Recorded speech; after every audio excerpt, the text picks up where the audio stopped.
Hello good people, I'm Chef Robby Hooker with Crane Food Service Solutions. Today we're going to be talking about the operation and the cleaning of the Alto-Shaam Cook and Hold Smoker. Please note that all information in this training is superseded by your owner's manual. This is the Alto-Shaam Cook and Hold Smoker with the deluxe controls. This is a great unit. One of the benefits is when you smoke in this and you cook product, you get a much higher yield, which gets us a much better ROI. This deluxe control also has the ability to have pre-programmed recipes that you can choose from, to where it's so simple, it's literally the press of a button, add your wood chip box, add your product, close the door, and it takes care of itself. Very efficient. It's about $1 a day to use. The first thing that we want to do, we're going to remove this bottom rack and we're going to move it up to the top for easy access to the wood chip heating element. The next thing we want to do, here is the power button. We're going to push and hold it down. The unit will start to come on. Once the screen is up, you can cook in two different ways. You can cook with pre-programmed recipes. Here is a recipe book with all of your recipes. A multitude of items can be cooked in this unit. Pork butts and brisket at the same time, bacon, beef clod, boneless skinless chicken thighs, brisket, pork belly, pork butt, ribs, prime rib, and smoked chickens, many options. All recipes can be downloaded to a flash drive, loaded onto the unit, and used. I can even email them to anyone. They can download that to a flash drive, plug it into their unit, download, they're ready to go. You can now choose whichever recipe. When you find it, you simply press, hit the green arrow. The unit will now go into preheat mode. Once the unit is preheated, now we will take our wood chip box filled with pre-soaked wood chips that have been soaked for at least 24 hours. We'll simply take it, slide it on the back cow rod. We'll now lower our rack. We can now insert our probe into our product wherever we like, put the product in, plug in our probe. You'll notice these vents. We'll want to halfway open the top vents and notice the bottom vents are closed. If our oven is completely full of product, we'll want to open all the vents. Now we'll simply close the door. You'll see the little red hand in the top right corner. We'll now press that, and now the unit will go into smoking and cook mode, and then once it's cooked, it will then go into hold mode. We can also cook for manual mode. Simply touch the screen.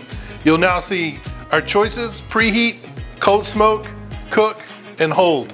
We're gonna hit our preheat button, set our preheat temperature wherever we like. 250 is good. Then you'll see the little plus sign right here. We'll hit that for our second stage. Now we'll go into cook or hold, so we'll hit cook. And I can either cook by time or by probe. I generally recommend cooking by probe. The reason I recommend cooking in probe mode is because while the unit is cooking, say at 250, 300 degrees, and you have the probe in the product, as that unit is cooking and as the meat is increasing in temperature, the machine is going to take all the science out of the cooking process. So as it gets closer to that final temperature, it's going to start leveling off to where now it's going to meet, and then it will automatically go into hold mode, and then it will hold at that holding temperature, improving the quality of the meat as it's in the unit instead of drying it out or making it not juicy, right? It's going to hold it perfectly. We'll set our probe temperature, whatever you may like. Here's the smoke icon. You'll notice I just turned on the smoking feature. This will now smoke while the product cooks. Then we'll go down here to the plus sign for our next step. Now we'll go into hold mode. And now you simply hit the start button, and now your program that you just entered will now cook. When your product is done, you can now simply open the door, disconnect the probe, remove your product, and have it ready for service. Now let's talk about cleaning the unit. So for cleaning the unit, it's very simple. All of these racks slide right out. The drip pan slides out. This drip pen has a nice feature as well. You'll notice that I can just swivel this to collect juices, and I'm not trying to carry around a pan full of juice. Once I get to the fat floating on top, I can now move it up to the top because I just want all the jus. I can now take this out. This can be cleaned as well. These side racks literally lift right off. Okay. All of this can be ran through a commercial dish machine or through a 3-compartment sink. Now we just have the interior and the glass. So we just take a non-caustic degreaser. We'll spray it down once it's cooled down. We don't want anyone to get burned. Simply wipe out all the inside, spray the door as well. Wipe this off. Notice right here, there's little hinges where I can open up this glass. I can clean in here as well with a nice glass cleaner, as well as this one on the outside. Then I simply close.